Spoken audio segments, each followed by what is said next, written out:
మీ computer మీద మీరు ఒక్కళ్ళే పనిచేస్తూ ఉన్నప్పుడు ప్రతిసారి మీ యూజర్ నేమ్కి పాస్వర్డ్ని టైప్ చేసి లోపలికి ఎంటర్ అవ్వడం అన్నది చాలా చిరాకుగా ఉంటుంది కదా. ఇద్దరు ముగ్గురు ఒకే కంప్యూటర్ షేర్ చేసుకుంటున్నప్పుడు డిఫరెంట్ యూజర్ అకౌంట్స్ కలిగి ఉన్నప్పుడు అది అవసరం. కానీ మీరు ఒక్కళ్ళే వాడుతూ ఉన్నప్పుడు అది మీరు విండోస్ XP వాడుతున్నా, విండోస్ 7 వాడుతున్నా, విండోస్ విస్టా వాడుతున్నా, ఏ ఆపరేటింగ్ సిస్టమ్ వాడుతున్నా కూడా ఇక్కడ నేను ఎలాగైతే పాస్వర్డ్ని టైప్ చేసి లోపలికి ఎంటర్ అవ్వాల్సి వస్తుందో అలా ప్రతిసారి పాస్వర్డ్ని టైప్ చేసి ఎంటర్ అవ్వాలంటే కనుక ఇబ్బందికరంగానే ఉంటుంది.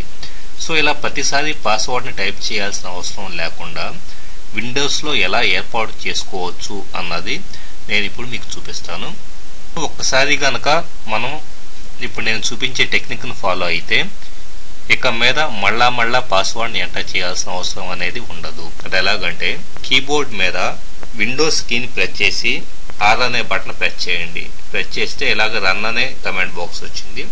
అందులో కంట్రోల్ యూజర్ పాస్వర్డ్స్ 2 అనే కమాండ్ని యాజ్ ఇట్ ఈస్గా ఎంటర్ చేయండి. కంట్రోల్ స్పేస్ యూజర్ పాస్వర్డ్స్ 2 అని టైప్ చేసి ఓకే అనే బటన్ ప్రెస్ చేయండి. ప్రెస్ చేస్తే ఇక్కడ యూజర్ అకౌంట్స్ అని ఒక బాక్స్ వచ్చింది. అందులో users must enter a user name and password to use this computer అని ఒక ఆప్షన్ ఉంది. ఆ ఆప్షన్ని టిక్ చేస్తే సరిపోతుంది.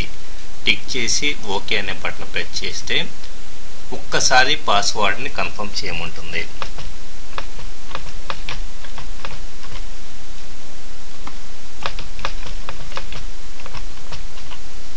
సో నేను పాస్వర్డ్ని టైప్ చేసి కన్ఫర్మ్ చేసుకున్నాను.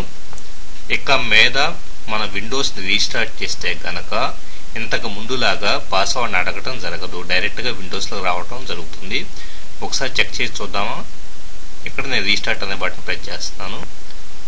Computer log off shut down అవుతూ ఉంది. ఇప్పుడు కంప్యూటర్ రీస్టార్ట్ అవుతూ ఉంది. ఈ టెక్నిక్ అనేది Windows XP, Windows vista, Windows 7 అన్ని ఆపరేటింగ్ సిస్టమ్స్లోనూ పనిచేస్తుంది.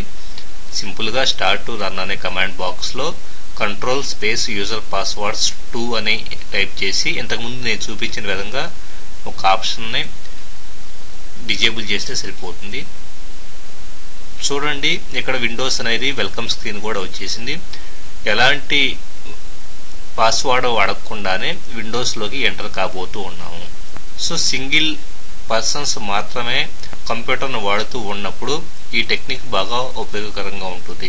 అంటే ప్రతిసారి పాస్వర్డ్ని టైప్ చేయడం అన్నది చిరాగ్గా ఉన్నప్పుడు మనకి ఈ టెక్నిక్ బాగా యూస్ఫుల్గా ఉంటుంది అన్నమాట.